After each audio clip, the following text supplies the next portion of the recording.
Ahí está. Hi, ¿cómo están? Mi hermana. Buenos días, bendiciones a todos. Quería compartir eh, la soberanía de Dios que encierra infinitamente todas las bendiciones que el Señor tiene para ustedes. El Señor ha sido fiel con mi familia y conmigo. Estoy muy agradecida y esa alabanza que acabamos de cantar, realmente yo sé que todos de una u otra forma le agradecemos sus bendiciones. El poder venir a este país, estar aquí y tenernos con salud y ver crecer a nuestra familia. Quería compartirles algo que el Señor puso en mi corazón.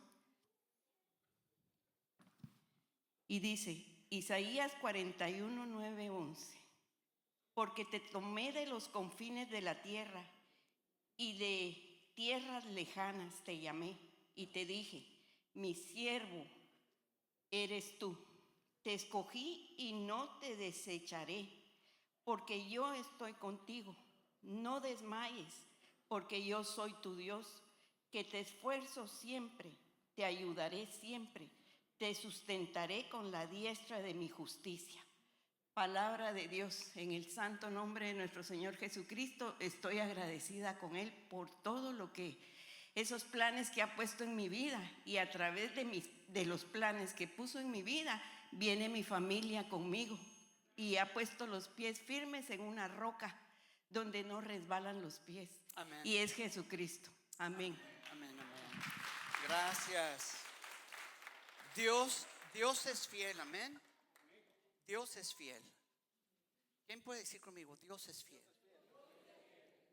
Hay un dicho que dice ver para, para creer. Todos lo conocemos. Santo Tomás fue el que expuso eso cuando dijo, quiero ver primero las manos de Dios, quiero ver el costado. Bájale un poquito, Luis, al ring. Um, pero yo hoy quiero hablar de creer para ver. Creer primero para ver, ¿sí? Y lo voy a relatar una historia que se encuentra en Segunda de Reyes. Es la historia de una viuda con aceite y que tenía 2 hijos, ¿sí? Entonces vamos rápidamente a la palabra de Dios y luego ahorita oramos. Dice en Segunda de Reyes 4, 1 al 7, el aceite de la viuda, ¿no? Versículo 1 dice, la viuda de un miembro de la comunidad de los profetas suplicó a Eliseo, mi esposo, su servidor, ha muerto y usted sabe que él era fiel al Señor. Ahora resulta que el hombre con quien estábamos endeudados ha venido para llevarse a mis 2 hijos como esclavos. Eliseo le hace una pregunta, ¿y qué puedo hacer por ti? Preguntó Eliseo, dime, ¿qué tienes en casa? La servidora no tiene nada en casa, respondió, excepto un poco de aceite. Eliseo ordenó, sal y pide a tus vecinos que te presten sus vasijas, que no sean pocas. Luego entra a tu casa con tus hijos, cierra la puerta, echa el aceite en todas las vasijas y a medida que se llenen, ponlas aparte. Enseguida la mujer dejó a Eliseo y se fue. Luego se encerró con sus hijos y empezó a llenar las vasijas que ellos le prestaban. Cuando todas estuvieron llenas, ella pidió a una de sus hijos que le prestara otra más, y el hijo respondió, ya no hay. En ese momento se acabó el aceite. La mujer fue y se lo contó al hombre de Dios, a Eliseo, quien ordenó, ahora ve a vender el aceite, paga tus deudas y con el dinero que te sobre podrán vivir tú y tus hijos. Vamos a orar. Padre, te damos gracias. Pido, Señor, que hables a nuestras vidas. Ayúdanos, Señor, a poder creer para ver, y no como el mundo tiende a pensar, que es al revés, ver para creer. Te pido, Señor, que abras nuestro entendimiento, nuestro corazón, para poder recibir lo que yo creo que has puesto en mi corazón para compartir, y todo esto lo pedimos en el nombre de Cristo Jesús. Amén. ¿Cuántos de ustedes se consideran valientes? ¿Sí? Algunos de ustedes podrán tener muchas historias y contar de sus experiencias de valentía. Y yo sé que aquí hay hombres y mujeres que sí son valientes, pero también sé que de estos mismos hombres y mujeres que son valientes, también sé que algunos de nosotros tenemos algunos temores por aquí y por ahí. ¿Sí o no? ¿Sí?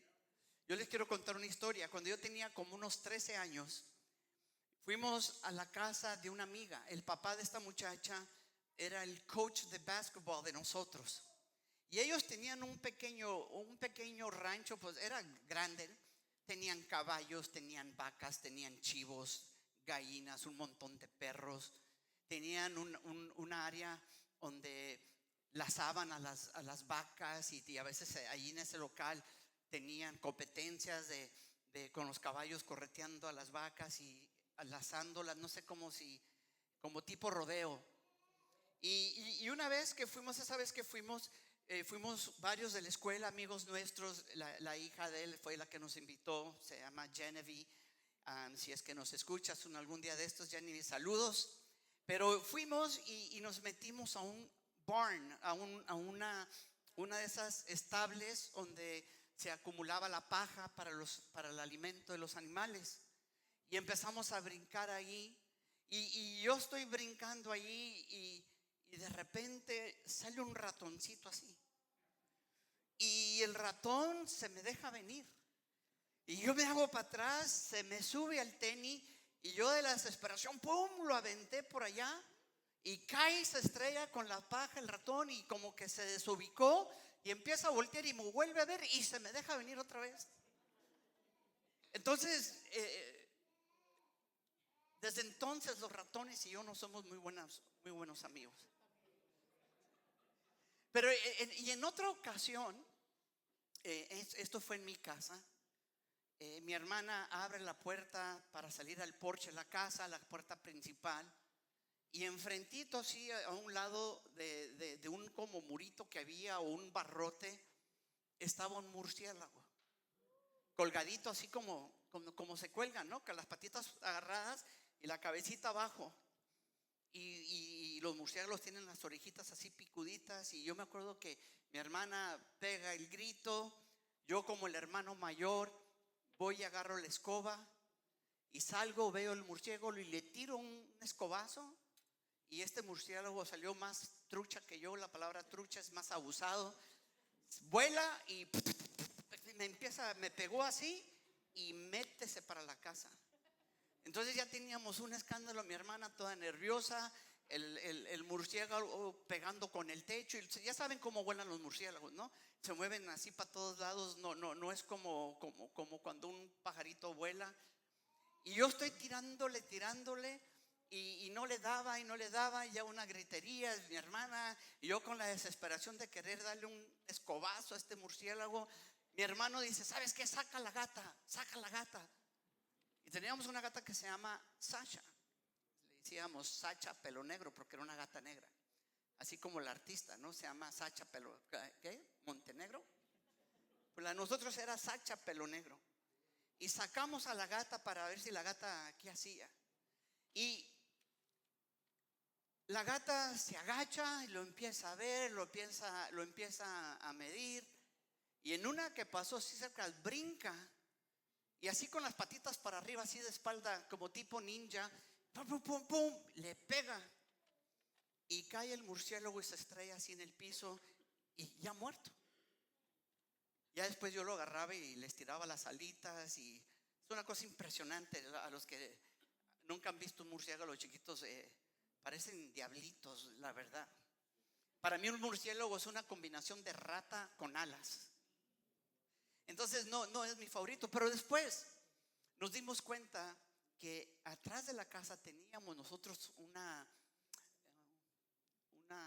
storage, un cuartito donde guardábamos cosas, y nos dimos cuenta que habían hecho un nido allí. Había como 3, 4 murciélagos, y este se salió de allí y se pegó allí en el porche de la casa. Y uno de mis amigos decía: hay que exterminarlos, hay que matarlos, y quería buscar palos y quería ir a darle palazos a cada uno de ellos. Y para mí la palabra exterminar pues como una palabra medio fuerte, no se oye como muy cruel. Entonces yo le digo: sabes, no, mejor hay que espantarlos, que se vayan, que busquen otro lugar.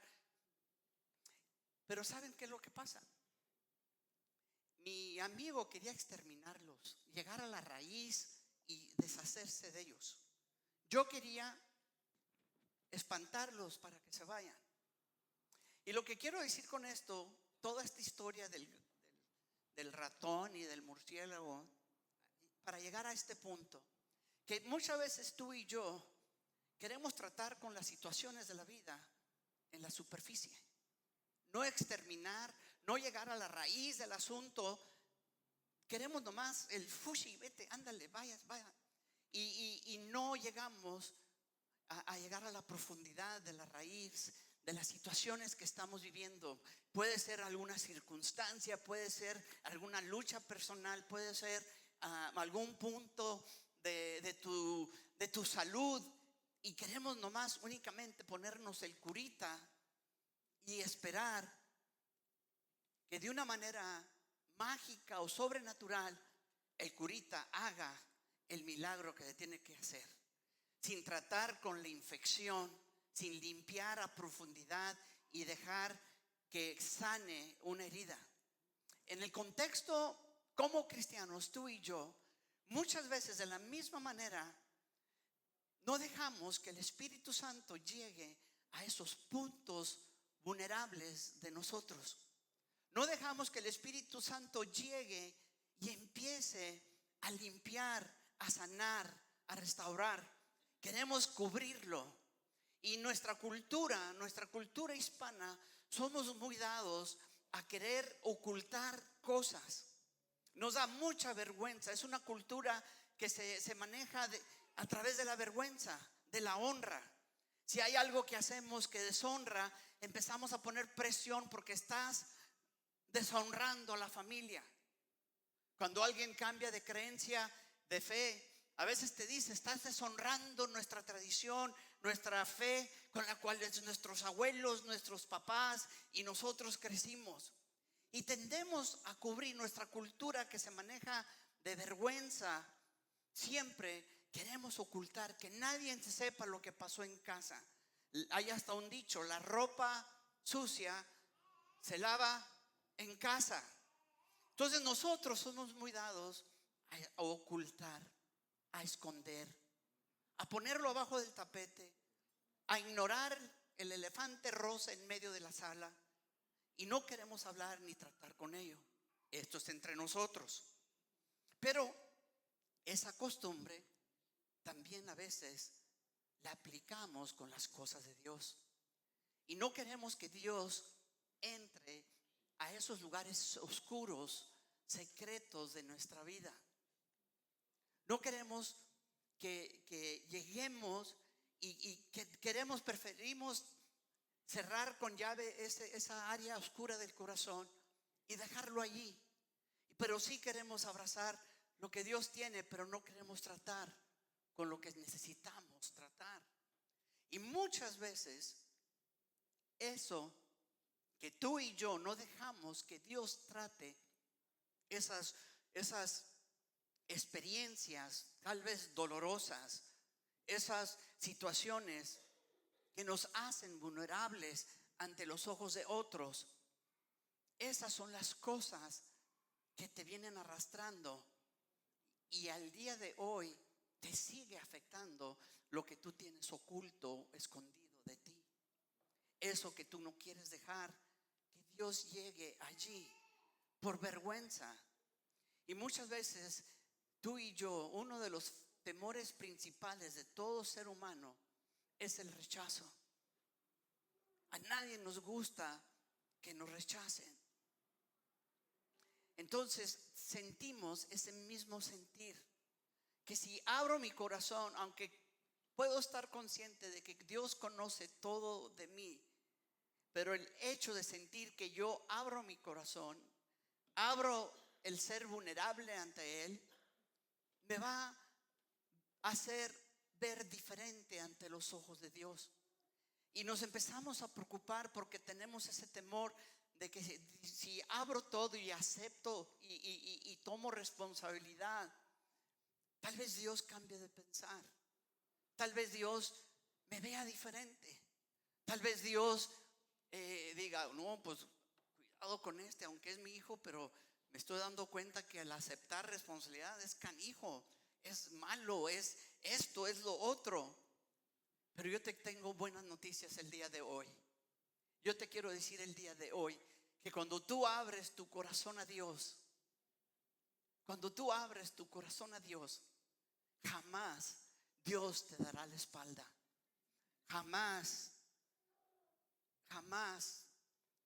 No era Jesús, por eso no contesté. Jamás Dios se va a hacer distante contigo. Al contrario, Dios quiere abrazarte en tu dolor. Dios quiere abrazarte en la situación que te encuentras y quiere que sientas el amor genuino de parte de Dios.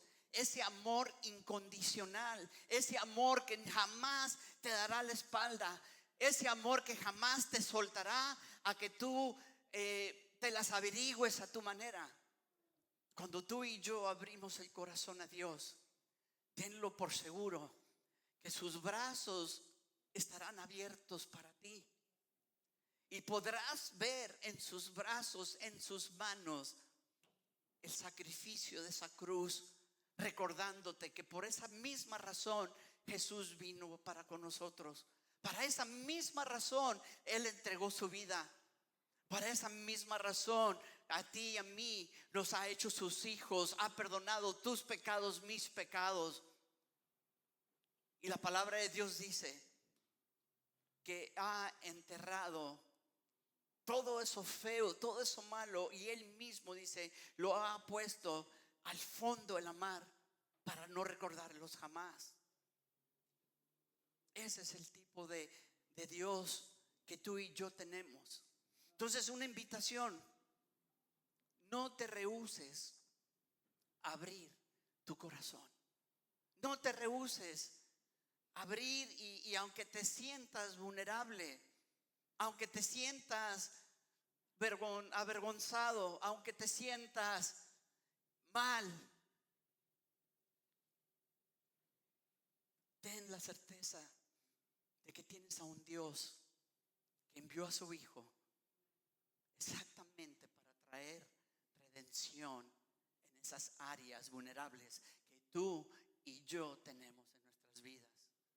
Entonces, la invitación es esta: aprender a romper con nuestras culturas, con nuestras tradiciones, de evitar de que nadie se entere de lo que está pasando.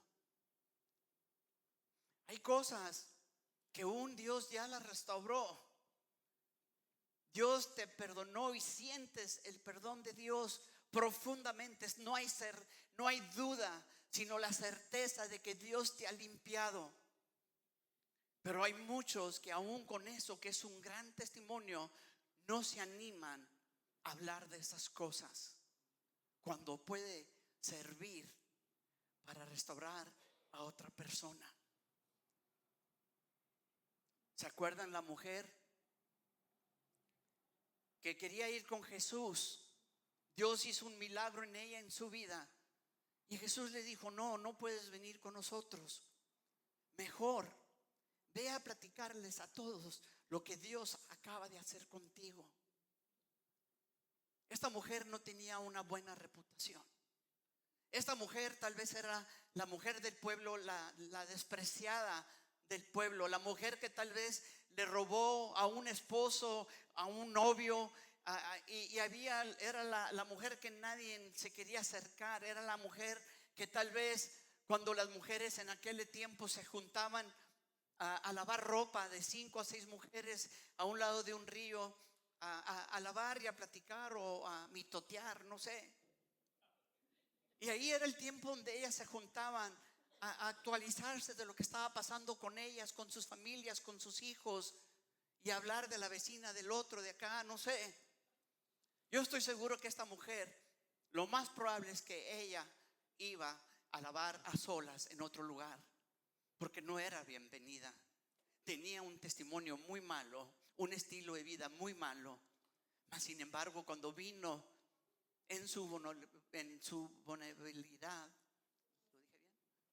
¿Ya? Jesús toca su vida. Jesús toca su vida. Y ella en su contentamiento dijo: yo quiero ir contigo, quiero ir con tus discípulos, yo quiero seguirlos, estar con ustedes.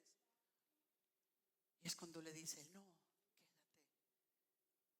Mejor platica lo que Dios hizo contigo.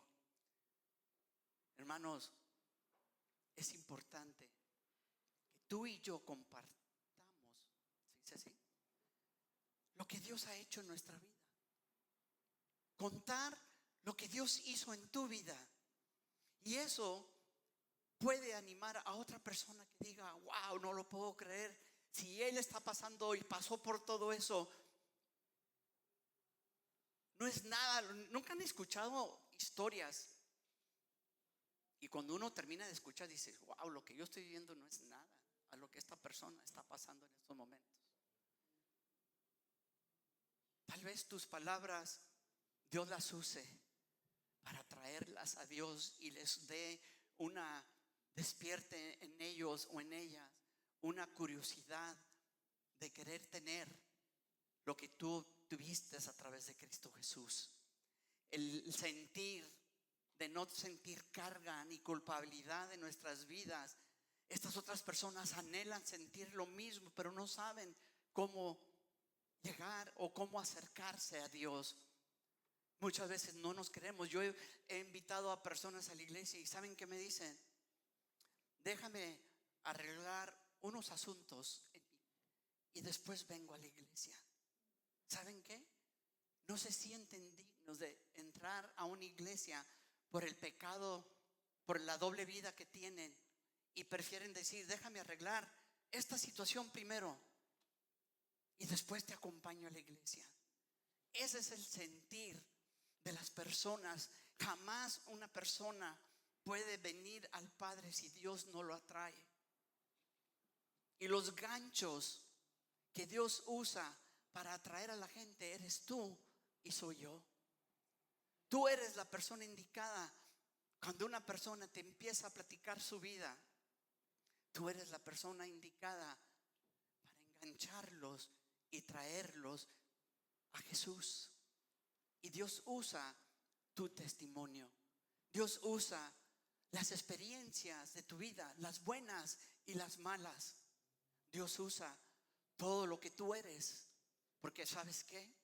Ahora en ti y en mí el Espíritu Santo mora dentro de nosotros. Entonces cuando tú y yo le hablamos, es el Espíritu Santo a través de nosotros, usando nuestro propio testimonio. Y es Dios el que pone las palabras para compartirles a otros. Y eso lo hace atractivo. La gente no va a entrar sola a la iglesia, mis hermanos. Tú y yo tenemos que hablar de Dios. Tú y yo tenemos que invitarlos a la iglesia, invitarlos a acercarse. Tú y yo tenemos que mostrar ese amor y esa misericordia. Cambiemos de estrategia. No condenes. No condenes. Porque muchas veces al inicio de estas conversaciones empezamos a veces indirectamente a condenar su comportamiento, a condenar en la situación que están.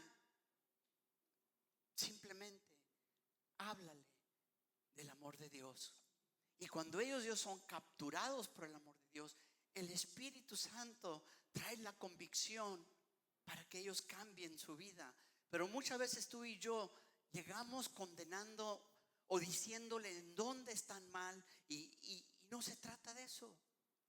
Al contrario, vienen heridos y les doy un batazo. Vienen heridos así como la escoba que él quería, les damos escobazos en lugar de abrazarlos y decirles: sabes, Dios te comprende, Dios te ama. Y la idea es que no nomás se acerquen a Dios y así queden. La idea es que se acerquen a Dios. Dios haga lo que tiene que hacer en su corazón, sanar sus heridas, y que Dios, la obra que empezó en Él la va a completar en ellos. Simplemente tú y yo somos los eslabones o los hooks, ¿cómo se dice? Los ganchos. La carnada es el amor de Dios a través de nosotros. Entonces,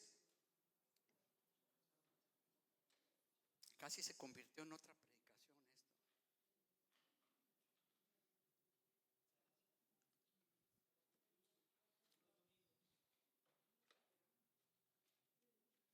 Estaba hablando de cómo a veces atacamos los problemas superficialmente. Sí. No se trata, hermanos, de venir a disfrutar un buen momento hoy aquí en la iglesia, por ejemplo. No se trata de disfrutar una comida hoy saliendo de aquí. Porque yo creo que cuando salimos de aquí hubo algo, o alguna parte, alguna frase, algún versículo, algo que tal vez yo haya dicho, o tal vez un canto. Yo no sé, a veces yo canto en alabanza y estoy orando y empiezo a llorar, porque me traen memorias, me recuerdan cosas. Me recuerda el amor de Dios, cómo me ha abrazado en mis momentos difíciles. Entonces no se trata de únicamente venir aquí y disfrutar de un servicio y no ponerle más atención saliendo de aquí o el resto de la semana. Yo quiero que estés más consciente de que lo que nos habla Dios no es nomás son palabras para llenarnos y hacernos sentir bien. Lo que Dios nos habla, quiere Dios que lleguemos a una profundidad. Y en muchas ocasiones la invitación es que tú y yo lleguemos a la raíz del problema con el que estamos viviendo. ¿Sí? Por ejemplo, si hay resentimiento en tu corazón y has escuchado cientos de predicaciones que hablan del perdón, hablan de soltar esas cosas, mas sin embargo en tu corazón sigue ese resentimiento, sigue ese rencor, sigue ese deseo o falta de deseo de perdonar, algo está mal. Porque el Espíritu Santo, a través de su palabra, a través de un canto, a través de cualquier situación, te está diciendo: perdona, suelta, deja ir eso. Pero lo dejamos en la superficial, en la superficie, y no queremos tratar. La idea es que no dejemos a la superficie lo que Dios quiere hablar con nosotros. Mi intento de espantar a los murciélagos era exactamente eso. ¿Qué me iba a garantizar a mí que estos murciélagos al tiempo regresarían a su casa? Mi amigo decía: no, hay que exterminarlos, hay que matar más sangre fría. Pero tú y yo a veces tenemos que ser sangre fría cuando estamos tratando del pecado. Tú y yo tenemos que ser sangre fría en decisiones cuando el Espíritu Santo te está guiando y diciendo que hagas esto o hagas lo otro, tenemos que actuar con sangre fría. Me recuerda cuando Dios le dice a Abraham que entregue a su hijo en sacrificio. Abraham actuó en sangre fría, porque si le hubiera pensado mucho, a lo mejor se desanima y no se anima a llevar a su hijo a sacrificarlo. Yo me imagino que Abraham tampoco le comentó a Sara lo que Dios le acababa de pedir. Imagínense que le diga a Sara: ese hijo que tienes tú 90 y tantos años esperando y por fin Dios te lo dio, ahora Dios me lo está pidiendo que lo entregue en sacrificio. ¿Ustedes creen que Sara iba a decir: claro que sí, Abraham, llévatelo, y yo voy a estar orando para que los cuide Dios y no se los coma una bestia en el camino y puedas llegar a donde lo vas a sacrificar? Yo estoy seguro que no. Sana se hubiera puesto en la puerta de la casa y dices: aquí no te lo llevas, de aquí no sale mi hijo. Pero Abraham actuó en cierta manera en sangre fría, y dice que agarró a sus siervos, cargó, no sé si eran camellos o mulas, burros, no sé, cargó los animales y se fueron a sacrificar. No le dijo a Isaac qué es lo que iba a hacer. Y fueron 3 días de camino, 3 días de tortura. Si a mí Dios me hubiera pedido y me da 3 días para algo así, yo estuviera sin poder dormir, en nomás pensar de lo que me está pidiendo Dios. Estoy seguro que Abraham tuvo esos pensamientos. Estoy seguro que en el camino Abraham volteaba a ver a su hijo junto con él, aprendiendo de cómo se va a la montaña a sacrificar. Y lo volteaba a ver y decía: mira, tiene los ojos de su mamá. Sacó el tipo de cabello que yo tengo. O sea, al ver a su hijo acompañarlo y el hijo aprendiendo de cómo se hacían estos rituales. Pero Abraham obró en sangre fría, en obediencia a Dios. Y todos conocemos la historia, como Dios, al punto de clavarlo, acuchillarlo, como Dios le detuvo la mano, y luego Dios proveó un carnero para el sacrificio.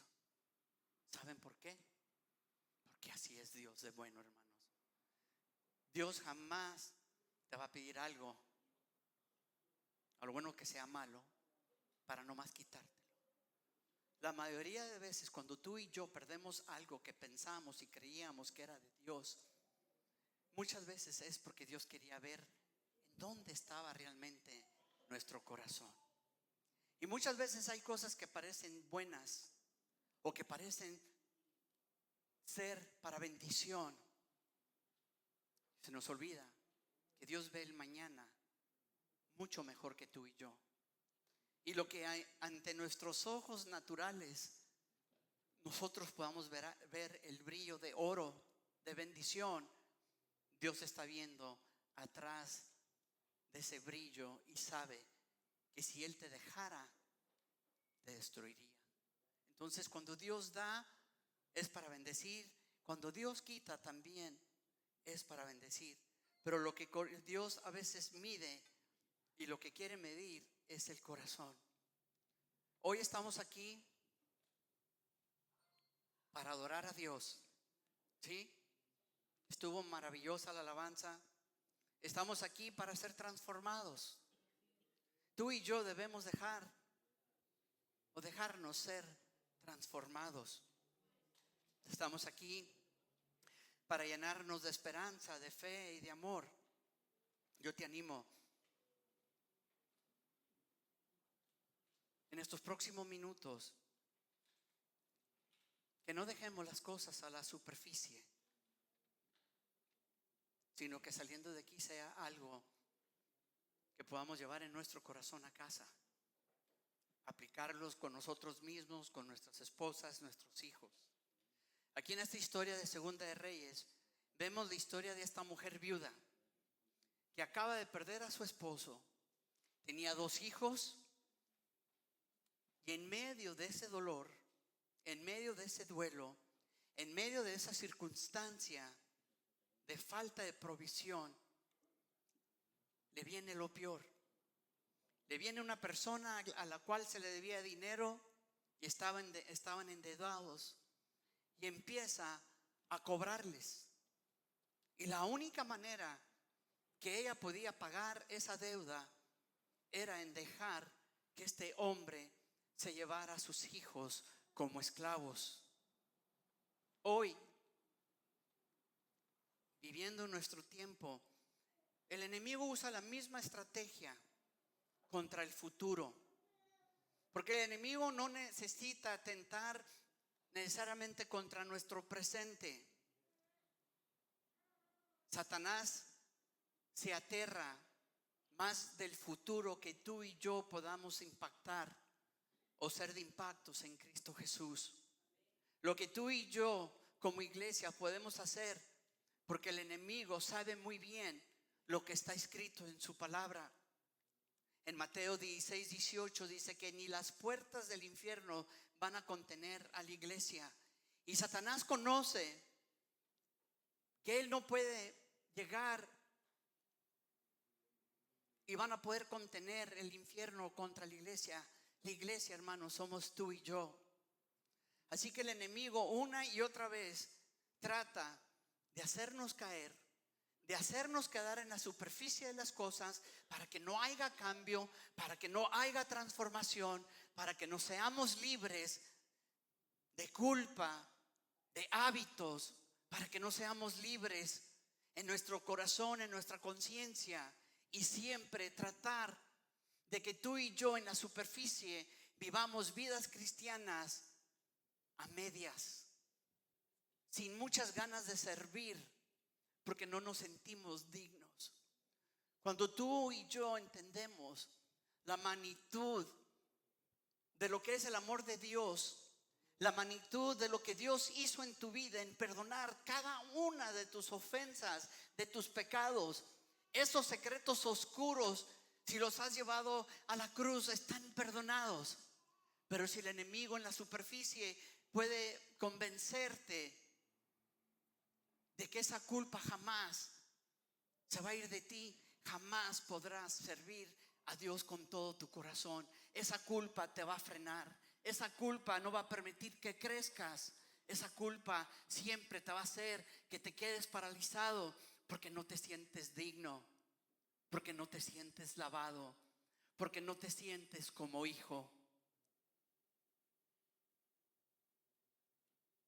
El enemigo siempre va a tratar de llegar al futuro de nuestras vidas, a evitar que nuestro futuro, nuestro propósito en Cristo Jesús no se lleve a cabo. Este hombre vino a cobrar y a llevarse a sus hijos. Y en la desesperación de todo esto, esta mujer busca al profeta del pueblo, al pastor de la ciudad, y va con Eliseo y empieza a contarle su historia. El temor más grande de ella: acaba de perder a su esposo y ahora estaba a punto de perder a sus 2 hijos. El profeta Eliseo le pregunta: ¿qué puedo hacer por ti? ¿O qué tienes en casa? Su servidora no tiene nada en casa, ella expresó, excepto un poco de aceite. Yo quisiera hacerte la pregunta, o que te la haga Dios, y que te pregunte: ¿qué puedo hacer por ti?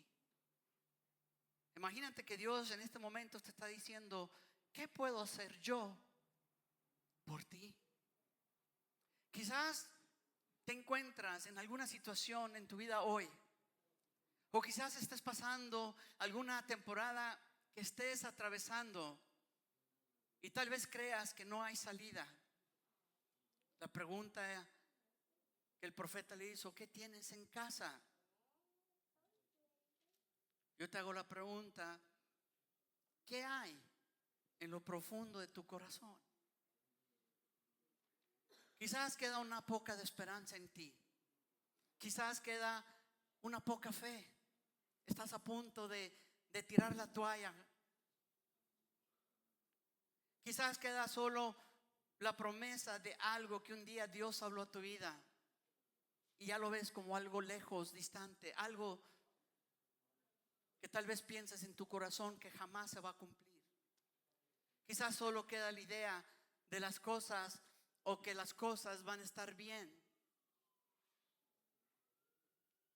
Quizás ya te quedan muy pocas cosas en tu casa. Si alguien te preguntara: ¿qué planes tienes? ¿Cómo vas a salir de esto? Lo más probable, una persona con poca esperanza diría: pues no tengo plan, no tengo nada. Esta mujer dijo: no tengo nada excepto un poco de aceite. Tal vez ella menospreció ese aceite, algo que no realmente tenía valor, solamente era la muestra de algo que tal vez en algún tiempo tuvo con abundancia. Tal vez le recordaba que en algún tiempo hubo provisión.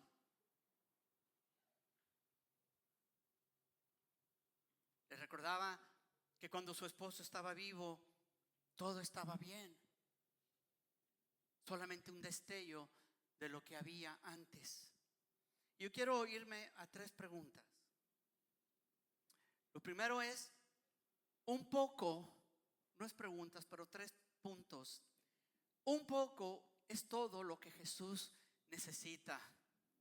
¿Cuántos están? Yo pensé que iba a escuchar algunos amenes, pero un poco es lo que Jesús necesita en tu vida.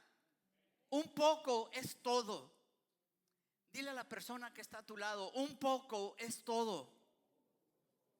Una moneda en las manos de una viuda fue más que las riquezas de los fariseos cuando Jesús entró en la escena. Una comida de 2 peces y 5 panes de un joven en las manos de este joven fue la estrategia para mostrarle a sus discípulos lo que Jesús podría hacer con 2 peces y 5 panes, y alimentó a miles de personas. Un poco. Y esto ocurrió cuando Jesús entra a la escena. La fe de un oficial, un centurión romano, que a pesar de no ser judío, demostró más fe profunda en Jesús, creyendo que una sola palabra de su boca sería suficiente para sanar a un sirviente enfermo. Se encuentra en Mateos 8, 5 al 10. Pero todo esto ocurrió cuando Jesús entró a la escena. Quizás tu vida solo tienes un poco de fe. A lo mejor solamente te queda una poca de esperanza, solo un poco de algo, solo un poco de recursos, solo un poco.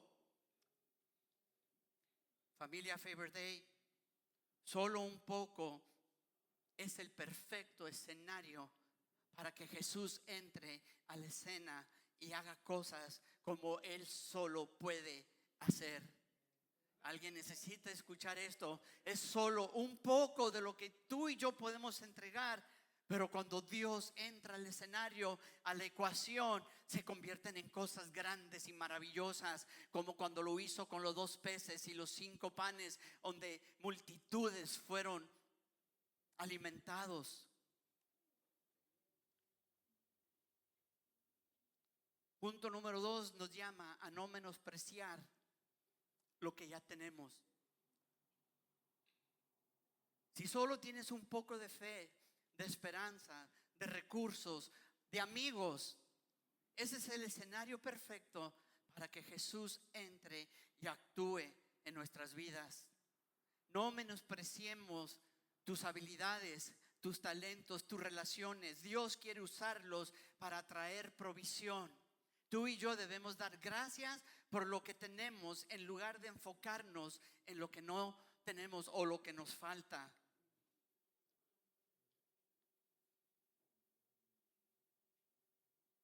Dios nos hace parte de los milagros que Él hace en nuestras vidas.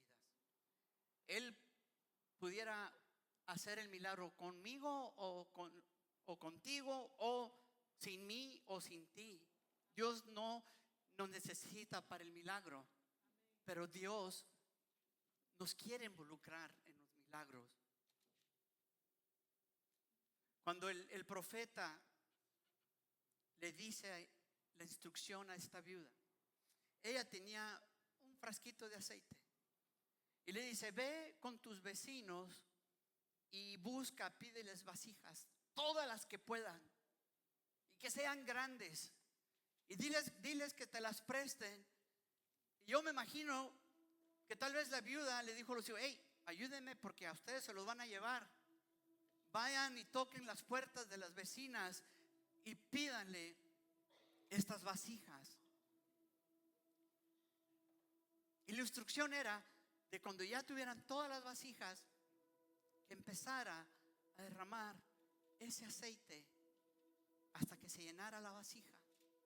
Y una vez llena, brincarse a la otra, llenarla. Pero si te das cuenta, lógicamente no tiene razón lo que el profeta le pidió a esta mujer. Un frasquito de aceite para llenar un montón de vasijas. Las matemáticas no checaban. Yo te quiero decir esta mañana que actúes en obediencia y haz lo que el Espíritu Santo, lo que Dios te está diciendo que hagas, independientemente si las matemáticas checan o no, si tiene lógica o no, porque un poco de ti es lo suficiente para hacer mucho de lo que Dios quiere hacer contigo. Dios quiere proveer, Dios quiere sostenerte, Dios quiere que confíes en Él, porque un poco en manos de Dios es mucho. En una ocasión Jesús mismo dijo: si ustedes tuvieran fe como un grano de mostaza, un poco, una semilla de mostaza, le podrán decir a una montaña: trasládate para allá. Y estaba retando la fe, porque muchas veces tú y yo profesamos tener fe. Aquí hay lógica, lo hemos leído en su palabra, lo hemos escuchado en predicaciones, pero aquí no ha dado fruto. Y de aquí a aquí hay un desconecte. Es por eso que muchas veces profesamos: Dios es mi proveedor, y estamos con la certeza: Dios es mi proveedor, pero también sé que mañana me pagan. Pero ¿qué pasa cuando proclamas que Dios es tu proveedor? Vas a tu trabajo y tu patrón te dice: hoy quiero hablar contigo, y con mucha pena te lo voy a decir, pero hoy es tu último día de trabajo. ¿Y qué pasa? Llegas a tu casa, vas en el camino. Aquí en Los Ángeles todo es 1 hora de camino. Por 1 hora vas pensando, se atraviesa el chino y casi le echas el carro encima. Pero vas pensando: ¿qué voy a hacer? ¿Cómo lo voy a hacer para pagar mi hipoteca? Para pagar los biles, el carro, la escuela de mis hijos.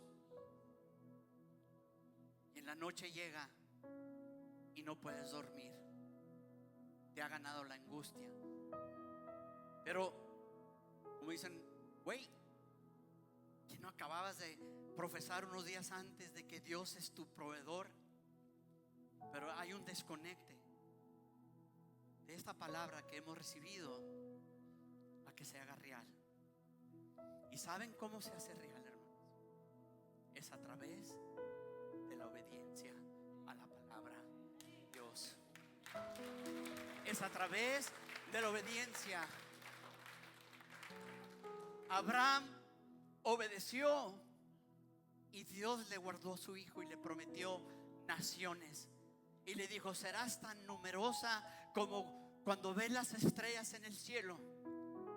Serás tan numeroso como el grano de la arena del mar. Pero todo empezó con esos pasos de obediencia. La obediencia hace el puente de aquí a aquí. Y cuando ya llega este puente aquí, lo único que nos toca es esperar ver la mano de Dios moverse de gran manera en nuestras vidas. Pongámonos de pie.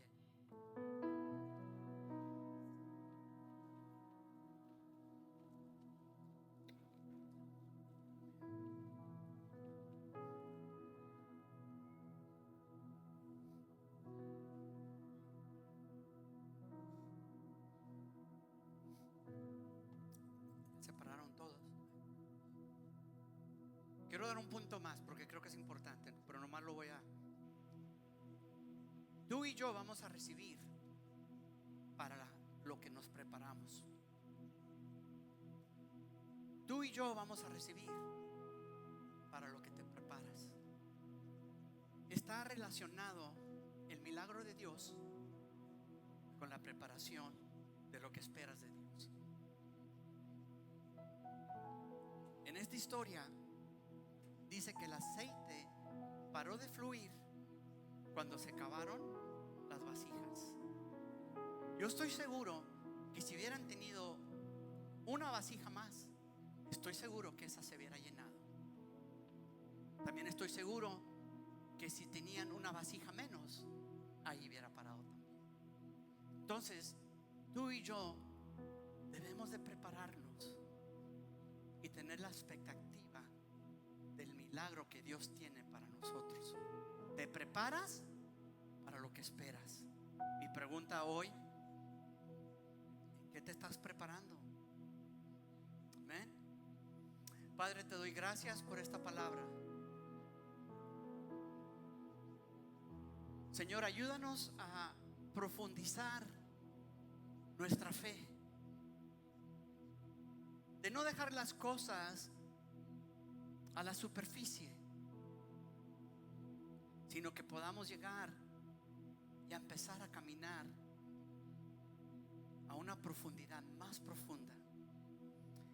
Y pedimos, Señor, que empieces en nuestras vidas, que empieces a tratar con esas áreas ocultas, esos secretos, esas cosas que a veces no es vergüenza y por lo tanto tendemos a esconderlas.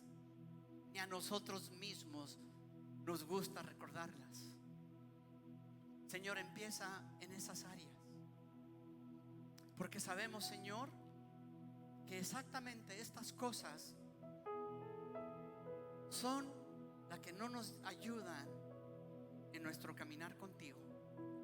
No nos ayudan a que nuestra fe crezca y profundice más, sino que realmente es un estorbo en nuestra vida.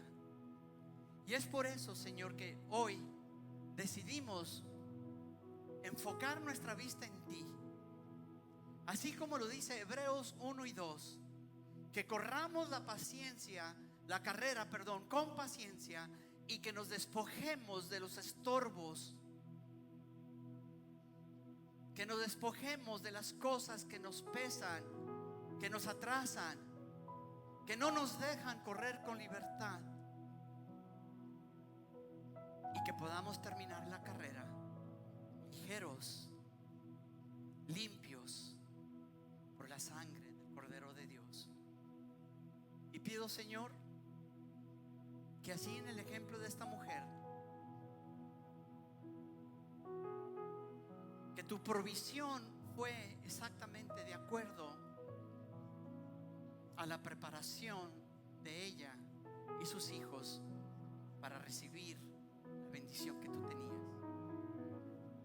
Ayúdanos, Señor, a prepararnos para lo que tú tienes para nosotros. Ayúdanos. Y después de eso no era únicamente llenar vasijas de aceite, sino que después la instrucción fue: ve y vende ese aceite, paga tu deuda y tendrás para vivir tú y tus hijos. La provisión no es únicamente recibirla, sino que es también ir y a movilizar las bendiciones, la provisión tuya. Señor, que en nuestro corazón esté el deseo de ir y salir y hablar de tu amor a las personas que necesitan escuchar. Que no seamos de los que acumulamos vasijas de aceite, de unción, sino que salgamos a compartir, Señor, de lo mucho que tú nos has dado.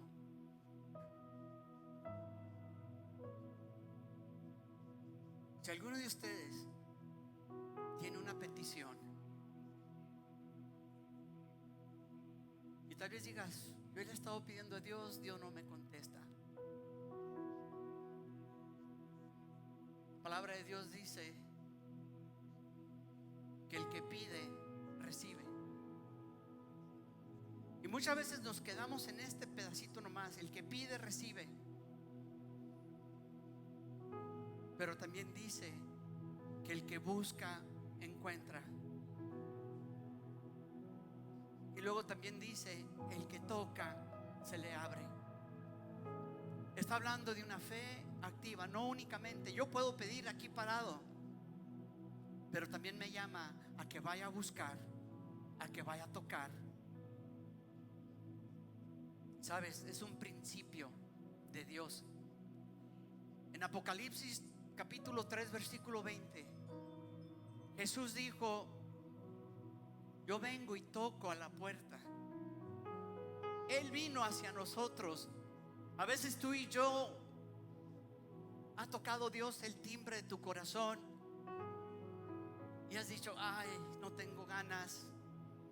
O te asomas por la ventana y ay, este hermano no le quiero abrir. Jesús vino y nos tocó aun cuando tú y yo nos hemos desviado.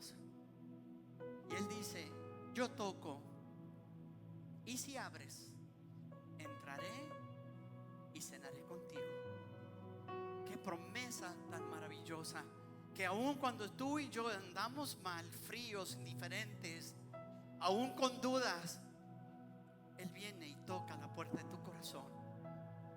Y el deseo de Él es entrar y pasar un tiempo contigo y convivir y compartir la mesa. Si tú no has recibido una respuesta de Dios, tal vez Dios está tocando áreas en tu corazón.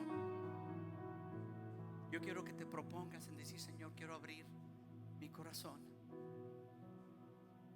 porque sé el deseo principal tuyo es estar conmigo.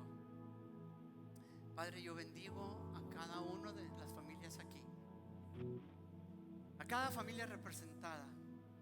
Bendigo lo que estás haciendo en sus vidas en estos momentos. Tu palabra dice que tú empezaste una obra en cada uno de nosotros. Y ahora, Señor, pido que esa obra que tú empezaste la sigas trabajando en nuestras vidas, en el nombre de Jesús. Señor, hoy, repite conmigo: hoy dispongo mi corazón, abro mi corazón, estoy dispuesto que tú entres y pases un tiempo conmigo, que tanto lo necesito, que tanto me es útil sentirme cerca de ti. Abro mi corazón porque necesito de un abrazo de ti. Necesito que me veas a los ojos y me muestres cuánto me amas. En el nombre de Jesús abrimos nuestro corazón. Amén.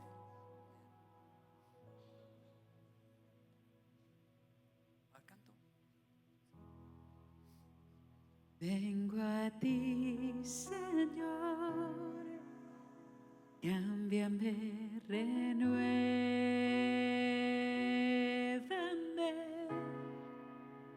por la gracia que encontré en ti.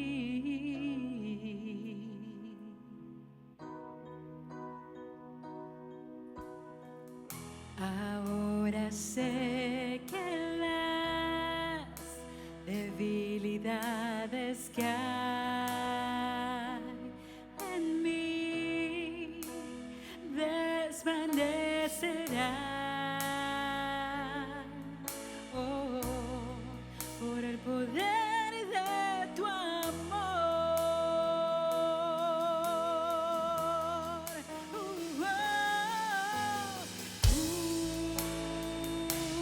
Cúbreme con tu amor, rodéame.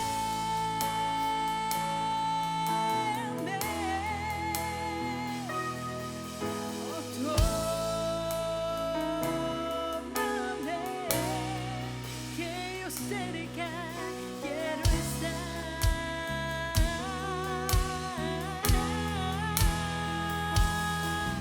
Y al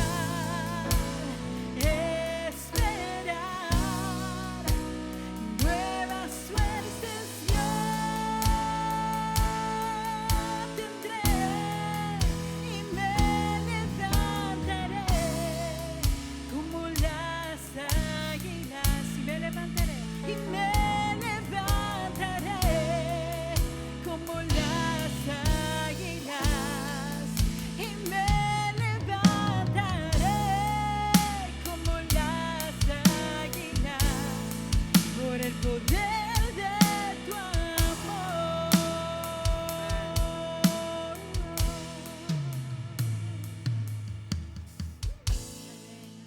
No menospreciemos la grandeza de Dios. A veces nos acostumbramos que el ver un día bonito como el de hoy, whatever, ese es el sentido. Yo les quiero contar un testimonio. En el retiro de varones que fuimos, en la última noche, con nuestro pastor Belmont, el invitado especial, estuvo ministrando. Pasaron todos los hombres, estuvo tocando, cada uno orando por cada uno de ellos.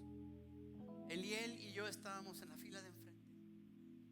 Después viene, se acerca Eliel y le dice: mira, tú conoces al Dios de tus papás, pero necesitas tú conocer a Dios de una manera más íntima, personal, una experiencia única en tu vida. Y luego oró por sanidad. Nomás dijo: oro por sanidad, y puso su mano aquí. Y oró una oración así sencillita: Señor, sánalo. Y se fue. Desde entonces al Eliel se le quitaron las palpitaciones de su corazón. A los 2-3 días le pregunté: Eliel, ¿y cómo? Dice: pues ya no me has dado, ya no me ha dado. Y le digo: ¿Desde cuándo? Desde el sábado, exactamente el día, esa noche cuando él oró por él. Mi hermano, un poquito es mucho en manos de Dios. No te olvides eso. Bendiciones. Saluda a la persona que está a tu lado. Vamos a orar rápidamente por los alimentos, ¿sí? Así para que lleguen sin perder tiempo. Vamos a orar. Padre, bendice este tiempo de convivio. Bendecimos los alimentos que están en estos momentos ya preparados y listos. Bendice las manos de todas las personas que lo prepararon, en el nombre de Jesús. Amén, amén, amén.